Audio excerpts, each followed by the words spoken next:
We're going to come around the table of communion and just be in shock and awe. We have a guest speaker, travelled all the way. He's travelled great distances to get here today because he got lost. Adam, bless you mate, come and share communion with us. I'm a bit worried. Thank you, Pastor Ron. It's only a lot.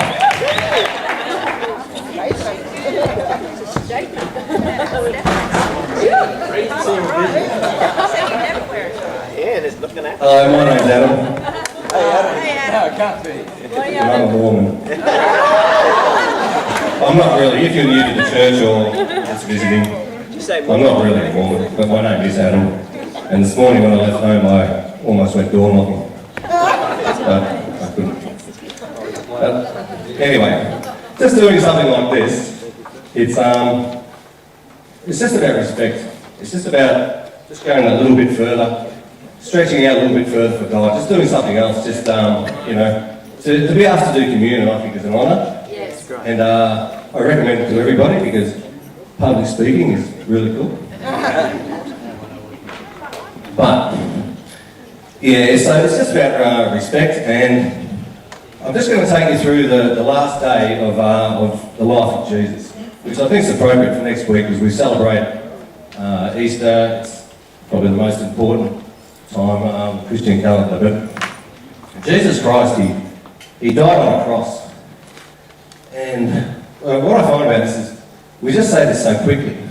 Every week we come to church, we say, Jesus Christ, he died on the cross. He died for us, and we sing songs, we wave our arms around, and we come back the next week and we do it all over again. The thing is, he did die, but he was executed. He was sentenced to be executed by crucifixion. And the purpose of crucifixion was to inflict as much pain and suffering as possible. And when you really dig deep into what happened, this is what I mean, we say it so quickly, we don't really give it much thought about what actually happened on that particular day, you know. So there's 4 areas I'm just going to touch on here. So we should be out of here by about 2. Real good. We're fasting for lunch. Everybody says amen. Yes, no, we're not going to be out by 2.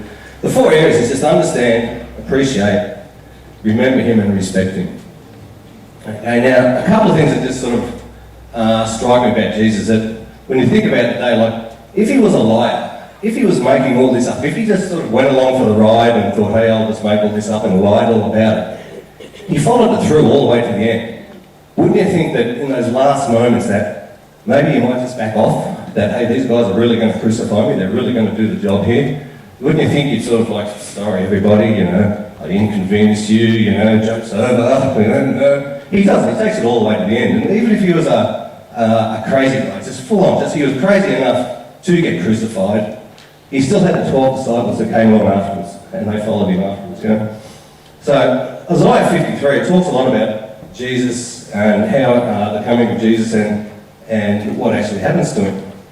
But after Jesus is arrested, he gets arrested, he's thrown into jail. Now, I've no doubt he had a bit of a kick in while he's in there, he gets taken out the next morning. And what's sad about it all is that the Romans had no problems with Jesus, and Jesus had no problems with the Romans. It was his own people, the people that he probably loved so much and was trying to save so much, that they were the ones that crucified him. You know, Luke 23:21 says the people said, crucify him. These are his own people, you know. And that must have really cut deep into his heart, that his own people were just sentencing him to death. So then, he's been sentenced by the Romans. They tie him up to a pole, they give him a whipping. Now this is a pretty hardcore sort of whipping, you know. After this whipping, he's probably near death anyway. And then becomes the procession on the way to Golgotha. Now, it was interesting that part of the procedure of the crucifixion was somebody walked out in front with a sign, and on the sign had the description of the offence they had committed. And what's interesting is later on, that sign was nailed to the top of the cross. Okay, now, on the way to Golgotha, he's probably been spat on, abused, people crying, there's all sorts of emotions, you know. But what I'd like you to do when I just read out the next part is just close your eyes and just try to picture yourself at the cross, being there on that day. You know, there's the cross, and There's the prisoners on either side, and there's the disciples and Mary over here. They're weeping, they're crying, and there's people coming up from the city.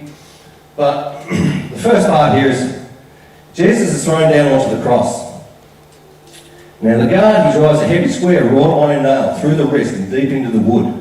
He quickly moves to the other side and repeats the action, being careful not to pull the arms too tightly. Okay? Then the left foot is pressed backwards against the right foot.